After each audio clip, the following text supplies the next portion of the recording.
All right, how's everyone doing today? Like I said, Niles had a family emergency. He had to go out, and I'm actually his replacement right now, so bear with me, please, okay? All right, so Greedy is a one-stop meal solution that caters to each diner's uniqueness and delivers the best restaurants right to their door. I'd like to start out with a story, guys. Wasn't a prep story. This is a real story, by the way. This is 2010. I was off to college. Niles was off his way to college. He went to Tallahassee University, and I actually went to the University of Houston. Both of us on scholarships, and we kept in touch.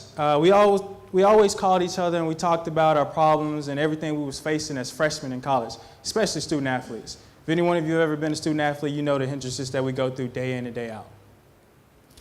But one thing that we had in common was that we didn't have anything to eat. Just to be honest with you, I mean, we had money. The thing about it is we didn't have a car. We couldn't go out and get the food that we wanted. Delivery logistics, no one actually delivered the food that we actually wanted to eat. How many of you guys by show of hands, how many of you guys have ever been tired of pizza and Chinese food delivered to you? Don't be shy now, come on.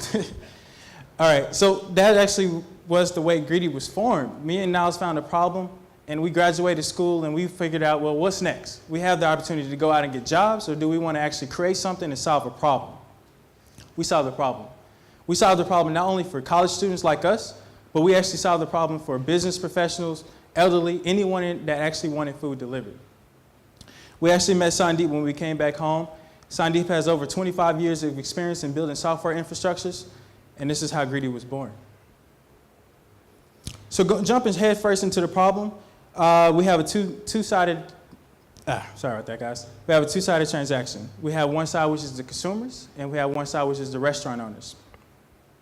The consumers, what we faced was, doing customer interviews, we faced that, hey, these guys had all the same problems that we had. We had no time. Like I said, me and Niles being college student athletes, we didn't have time to do anything, honestly. It was practice, eat, school, and that was it. And then second was the variety and quality of what we actually wanted to have delivered to us. Once again, pizza and Chinese got old after a while. And then we actually did over 50 restaurant interviews across Dallas-Fort Worth, and we talked to these guys, and we figured out that they had the same pain points that the next restaurant owner had. One, they wanted to get a leg up on the competition, so they wanted to grow their revenue sales. They wanted to figure out, how can I make my restaurant better than the one across the street? Second, efficiency and risk and stress-free. These guys want to focus on what's more important. They wanted to focus on cooking. At the end of the day, they don't want to have to worry about customers calling in about bad delivery, bad service, or anything in that nature. So with these two problems, the solution was easy. By focusing on hyper-localization, we're able to keep an eye on the true customer experience. We was able to focus in on exactly what the customers wanted and when they wanted it. By providing faster delivery times, an end-to-end consumer experience, we was able to actually form Greedy. So I'm going to introduce you to a few of our customer archetypes and case studies. One, we have the Taylors and the Tylers, which myself and Niles were just in last year. We're fairly young. But a perfect example of this would be Toby. Toby is actually our first Greedy user. The first thing Toby said when we knocked on his door to deliver food, of course it was myself and Niles. We wanted to know exactly what intrigued this guy to be our first customer and why did he want our service. He said, you guys are our hero. My car is out of commission for 2 weeks, and you guys are going to be delivering me food until I get this fixed. Toby still uses Greedy today. Next, we have the Crystals and the Chris's. These are our business professionals. You guys actually fall under this category, and now myself falls under this category. I have no time for anything now, out running a business and actually trying to find time for the family. Perfect example would be Amanda Chris Stevens out in Denton. She's a business professional with FedEx, and she writes us daily and tells us how much she loves our services. She actually gives us, kind of points of, hey, you guys should do this, you guys should do that. So what we started doing is we started doing things that didn't scale. So we started sending out emails, and we started talking to Amanda, and we would say, hey, what do you think about the service? She said, the main point that I liked about you guys was that you were personal, and the best part about it is that you gave me control of my life again. Now I get to spend time with my husband before he leaves overnight. So now Amanda actually orders Greedy every single day of the week, Monday through Friday. Dinner is meeting her at home she gets home at 5:30. Dinner is meeting her at home. Her and her husband actually enjoys dinner together before he leaves after work every day. We gave Amanda her time back with her husband. And the Robs and Renee's, a perfect example would be Hoochie's, which is Sam. He actually owns an oyster house out in Denton. This guy here, Sam is one creative person. He actually, Hickory, I don't know if you guys are familiar with Denton, but the Denton Square was actually blocked off for months. And customers couldn't even get into him. He was like, well, how am I going to get my food out to these customers? The other thing about Sam is he's really tough on competition. He was actually looking for an opportunity to actually build his sales over the restaurant across the street, like I said. So we sat down with Sam and we talked to him. We figured out exactly what we could do. We signed him up on our platform. Sam's revenue grew by 30% month over month using EatGreedi alone. Sam is a happy customer, by the way. So talking to these customer archetypes, we was actually able to launch our first high fidelity MVP. This right here is what we're using currently today. It's okay, it gets the job done, as you see. Now I would like to introduce you guys to EatGreedi.com. This is our new platform that we'll be launching next week. And this actually learns and adapts to become your personal on-demand waiter. This learns exactly what you like to eat. This entails anything, really. If you're a gluten-free eater, or what we like to call them is the happy neighbors, which is you eat anything that looks good. We have those, and then we also have our vegetarian options. This system actually allows us to learn and adapt to the customer, so providing us with analytics to provide the consumer experience that they actually want. Let's talk about our market. Our market, we have a $70 billion restaurant and takeout industry market. $70 billion that was spent on restaurant and delivery takeout last year. If we're able to address exactly what we're going after, which is the small neighborhood markets where delivery isn't usually provided by these unique restaurants, we're able to go after that $9.5 billion market. And so exactly how do we make money? Our revenue is based on our $6 convenience fee, which is AKA our delivery charge, and 10 to 15% commission rate that's taken out by each order that's taken through the restaurant on EatGreedi's platform. And our expenses that we're seeing every day, we pay $3 out to each and every driver that we have, which are labeled as independent contractors on our platform. And we pay 25 cents, usually a 25 cents processing fee.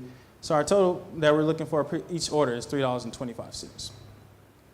So how we came up with these numbers and how we came up with how we pay the drivers and how exactly did we come up with, well, I mean, how you know these guys want to actually pay this.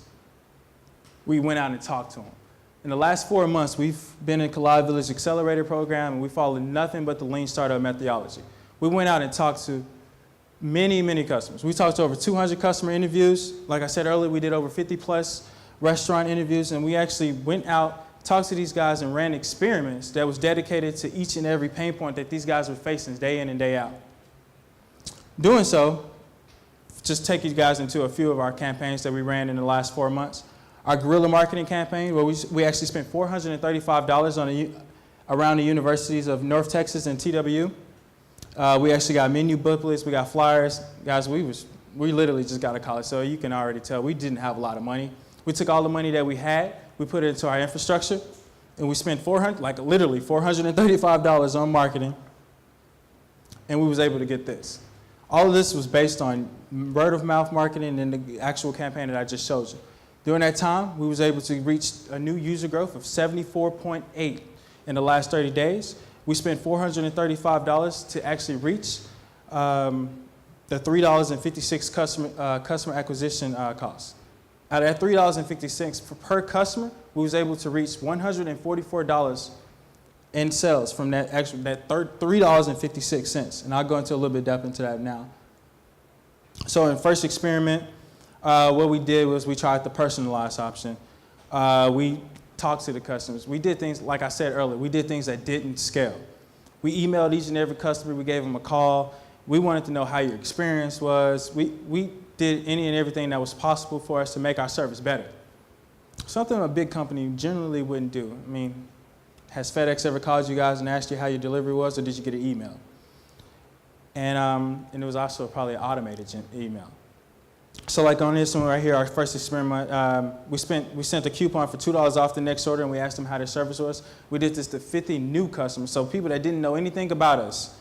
24% of those customers actually used that coupon within the first 3 days. 50% actually used it in the next 5 days. So you get a little sense that if you actually are more personal with the customer, they're going to come back any and every time, and that's actually, we're all been customers every single day. So the second experiment is we actually rolled out our loyalty program. So after the 5th order, we wanted to know is what will get these guys to order even more often. So we started this, hey, do 5 orders, we'll give you 1 for free. See how did that go? We did this to 20 loyal customers. So that was Amanda, the Toby that I explained, and then we even talked to Sam, and we reached out to some of his current customers and made them 20 loyal customers. After that experiment, we had 85%. Coupons was used within the first 5 days of that. 60% of that was ordered an additional time within the 5-day period. So we're getting people to actually order more often and more frequently. Like I said, this actually started Amanda to start ordering Monday through Friday, have dinner, meeting her at home by 5:30 so she can enjoy her husband. 30% of those that ordered at least 2 more times within the first 5-day period. And then this takes me into our traction. Like I was saying earlier, we had a lot of bumps, and we didn't have a lot of money to put into it, so it was literally all groundwork from there on. So stating that, in January, as you see, we literally had a pitfall, but we was like, well, what's going on? So this is when we ran the first experiment. Talking about mistakes, guys, we made so many mistakes at the beginning, but we learned from them. So starting in January, what we did was we started the experiments that I just explained to you guys, and we actually reached out to new markets. Through the Denton market, we was actually able to launch in Frisco. Just launched in Frisco, our sales went up. At a customer acquisition cost of $3.56, we was able to achieve $144 per customer on an annual basis. So let's talk about our competitors. You guys may or may not know these guys. Grubhub, usually everyone knows Grubhub. DoorDash, the West Coast giant. Yelp, who actually just acquired E24, that actually provide delivery logistics now for your neighborhood places. And then you have EatGreedi. How are we better? We're actually better because we're able to focus on hyper-localization. Hyper-localization meaning we can take over markets much quicker by actually going about the parking lot effect. We took over these smaller parking lots where there's no one else there, and we make the end-to-end customer experience much better. So with that being said, we have the faster delivery times. We have 32-minute delivery time estimate on average right now in Denton, Frisco, and Addison. We have a very nice customer interface, as I showed you guys earlier, the new platform that actually learns and adapts to become the customer's on-demand waiter. Our plan, we're seeking $250K to actually expand out to 7 suburban areas. 26,000 total users, and at these numbers, at the pace we're going right now, this is the opportunity you guys will actually want to join in on. This is actually enabling us to go to $1.4 million in revenue in the first year. So in summary, I'd like to back up a few things that I actually said. Our customer acquisition cost, which is $3.56 that we spend per order to bring in $144 in yearly revenue per customer. Growth. As of now, I'm actually excited to say this one because I do this day in and day out. Our growth is at 34.5% growth in revenue week by week on a week-by-week basis in our learning curve. Like I said, we're learning each and every day. We're learning how to perfect our get customers and our keep customers and how we're going to actually grow these customers. So we're going to actually apply these in our 7 new markets with this $250K raise. And as you see, this is Niles. But if you guys are looking for us, I'll be in the bright orange shirt over in the back. Have plenty of cards. Thank you.